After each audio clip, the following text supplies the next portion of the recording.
Well, let's open up now to get some questions, a little Q&A session. Now, these questions that we're going to be asking have been provided by both our live audience and from those of you watching online that are streaming it. And helping us with these questions, we have a couple people who are going to come up and read these. Deborah Johnson, CEO of the North Carolina Pork Council, and Bob Ford, Executive Director of the North Carolina Poultry Federation. All right, Bob, do you want to read our first question? Okay, our first question is from our audience. Why has Europe outlawed GMOs if they're okay? What do they know that we don't know? Yeah, that's actually a loaded question, and I actually teach a whole class on that subject. Well, you got a minute 30. Yeah. So I would say that there are two main things. One is that the time at which GMOs were being introduced into Europe was a tough time in Europe because two things had happened. There had been HIV tainting of the blood supply there, and people were very, very scared about mad cow disease. And in both of those cases, the European authorities didn't do a very good job educating, informing, and protecting their society. And as a result, they lost confidence in the system, including the scientists.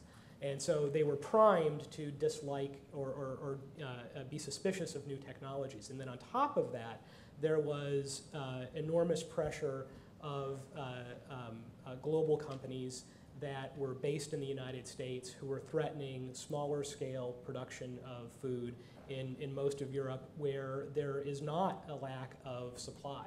And so they saw that as an economic threat. And so a lot of that response was economic protectionism. And so actually I don't think they know anything that you don't know. I just think that they live in a different economic environment than you do. Deborah? This question also is from our audience here. What are the environmental effects of growing organically versus conventionally, and should consumers care? Bo and Al? Which one of us? We'll both hit it if you want. That's right. That's right. And of course, I always like to say that what we 30, 20 years ago, Larry would probably agree with this, what agriculture looked like then is not what it looks like today. And what we always called conventional agriculture has moved a long way along the spectrum towards, I mean, Bo's using 100% no-till, I think, on your. That's correct. So, but environmentally, I would say that what really works in an organic system is that we have to be really diverse, both in our crop choices and in our rotations, and that's really our number one tool that we have. And so we're always constantly thinking about the health of the soil and the health of the ecosystem around and the materials we're using.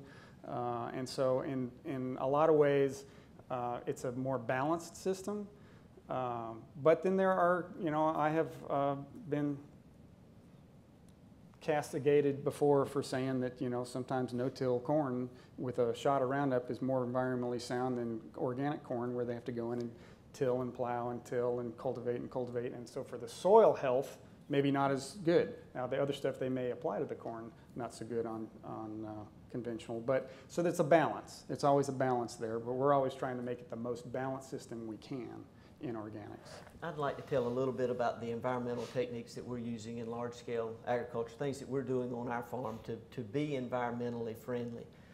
We are doing studies, and we have a pilot project with the Natural Resource Conservation Service to where we have put in underground drip irrigation to where we are trying to prove at what level of water usage can we produce the same number of crops. Now we're 3 years into this and I don't have all the data yet, but it looks like that we can possibly produce the same bushels per acre with this versus center pivot irrigation and utilize about half of the water. So that's one of the things.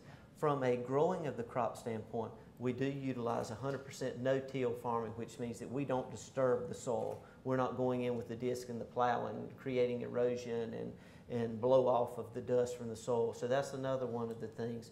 We're utilizing the technologies that we have, such as the GPS technology and the satellites, to where we actually take and we have maps of our farms on the computer, and we've downloaded the soil maps.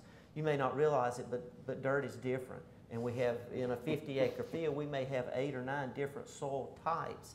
And we have identified those zones, and that we're able to go and using that satellite technology to sample each area of the farm or field that is different. and we collect that information and that data, and we have the soil analyzed. Well, then we use the same satellite and GPS technology and the computers that we have to write a prescription where we actually give that part of the field exactly the amount of fertilizer that it needs. And again, we're using the satellite and the computers in the tractor, which are actually satellite guided these days. So you can tell we're a long ways from plowing a GPS mule on your from- tractors now? That's correct. They're guided by satellites, and as we go across the field through the computer program that we have written and that we have in that tractor, it changes the amount of fertilizer that it puts out as you go across the field, so that each area of that farm and that field gets exactly what it needs. So you're not Number one, overdoing it is the thing. it's there, very so- environmentally friendly because none of that fertilizer then is subject to runoff or to leaching. It's utilized by the crop. Our production has gone up because each area is getting exactly what it needs. We use that same technology to yield map so that when we run across with our harvester, we know what area, each area of the field is able to produce. We've taken that information to where we're now even varying the rate of seed that we put out per acre so that we can be more productive on each acre of ground. So we're utilizing these technologies to be more environmentally friendly and more environmentally conscious, and therefore to be sustainable. We have a slogan on our farm that we are growing the next generation, and that means a lot of different things to different people. We are growing the next generation of biotech and genetically modified crops. We're doing that, but to us, it's our family. You know, I mentioned that I'm the 6th generation farmer. I do hope that one of my 3 kids is the 7th, if not all of them. So if I'm not utilizing practices that makes that farm better for them, how can I attract new farmers to come back to the farm? So that's what we're doing. Well said. It's a lot of fun. And you seem very passionate about it, too. And No, you're done. Oh, I'm done. No, I'm kidding. Go ahead and add something. And you know, it sort of both speaks to the thing I said where agriculture has moved so far, because he does on a large scale what we do on a small scale. That's right. We soil test every field every year. We apply exactly what is told us. We monitor all the yields exactly, and we're increasing population of plants and everything else. So it's, you know, it's not that far apart. Just bigger. He's got bigger tractors. He can watch the soap operas His while tractor's bigger than yours? Yeah. His is directed. He can watch the soap operas while he's plowing. I have to like pay attention. Bob, do you have another question for us? Our next question comes from our friend Twitter, from the cloud, I guess. Can GMO techniques be used to make food healthier? Absolutely, I believe so, and that gets back to the emphasis that I was placing on transitioning from input to output traits. And so there are several projects out there at many universities and at many companies who are trying to add nutritional value into both staple crops and other crops so that you can increase the amount of vitamins, the amount of healthy oils, the amount of antioxidants, and other kinds of things that you guys would all like to have more of in your diet, but don't necessarily want to eat the plants that naturally produce them. So, yes. Deborah? Linda, we've had some great questions here today, and unfortunately we're not going to be able to answer all of them, but we want you to know that we will try to follow up, and we'll be sharing a little bit later our Facebook page as well as our website of the North Carolina Animal Agriculture Coalition, so we can follow up on all these good questions. But here's another good one. Why is there an increase in gluten sensitivity? Wow. I don't know, maybe for Dr. Irons?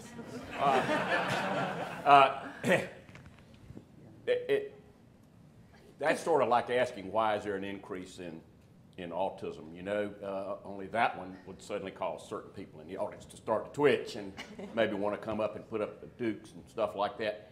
So I won't get into that. The fact of the matter is that There's no easy answer, that's is there? been happening for a very long time, and it has a lot to do with diagnostic skill and so forth, or increased level of diagnosis. I think the same is true of gluten. We always knew what celiac disease was. It was an uncommon disease, which we saw classic symptoms of lots of gastrointestinal problems and weight loss and so forth due to the gluten. Classic appearance of the small intestine when you go in there and biopsy it, washed off like the villi, that are those nice things that increase the absorption, are gone. You know, you scrape flat. That was celiac disease. Some people had it and they had to avoid gluten. Well, now we realize that there are a lot more people who are sensitive to gluten who don't have that degree of symptoms. And part of it's diagnosis. Secondly, people are eating a lot of gluten, and over time, it seems to me to be, and gluten is in a lot of different foods. More than you think. Yeah, a lot more. Yeah, it's nothing like reading labels to learn about gluten, and milk's another one. You know, various milk solids. You go to the grocery store and buy rice milk, you better read the label carefully because there's some milk protein, it's casein in there in a lot of times. So wheat is in a lot of different foods, especially processed foods, and people have a lot of exposure. So I expect that's part of it. The world has changed environmentally so much, and there's so many things that are happening to us that we don't understand. And I know, and who's more concerned about exposure to pesticides than anybody I know? Farmers. It's both. Golly, but we have a lot of things that that end up in our water and end up that are clearly not good for us, and we've changed as a result of that. We have to engage in more responsible practices to get that different. But perhaps that's enough for me to say. Well, since Dr. Copenhaver, since you were talking about maybe trying to reduce the peanut allergen, is this something that can be I done think with biotechnology? there are naturally low gluten wheats available. In fact, the soft or hard wheat varieties that you might use in a bread versus a cake, the big difference in that is the amount of gluten. And so it's certainly a genetic trait that you could try to change over time, either by traditional breeding or by GMO technologies. Yeah. Okay. Bob, anything else? This question is, we've discussed in depth the values of fresh produce. Can you speak about the importance of frozen, canned, or further processed foods? So the importance that I which think is they should be better, is discontinued. I'm all about fresh. Well, I'll tell you, there's a time when frozen produce can be really nice. Some frozen broccoli and some other things like that in the middle of the winter time. There's nothing like having it in the freezer. Some frozen cut green beans and that sort of thing can provide some nutritious additions when we don't have enough root vegetables to serve or whatever. So I find it, I'm not as much into the can, but when it comes to making chili and putting some beans in there, pour them in. Dump them all in. Dump them all in. All right, well, fantastic. Well, we hope that you all have enjoyed the discussion of our first panel. We've got lots of great questions, lots of great answers, new insights and perspectives on how your foods are grown and why. And we encourage all of you that have joined us live and online to visit fooddialogues.com to learn more about these topics and to keep this dialogue growing. Now, for those of you who are watching online, we will be taking an hour lunch break. Sorry you can't join us, but our next panel is called Who is My Farmer? And it starts promptly at 1:15 Eastern Time. We hope you will rejoin us at that later time. Now, for those of you who are here in our live audience at the Raleigh Convention Center, lunch is now being served, and we encourage you to start making your way back into the conference room back in here by 1 o'clock. So thank you all for joining us for part one, and we hope you enjoy your lunch.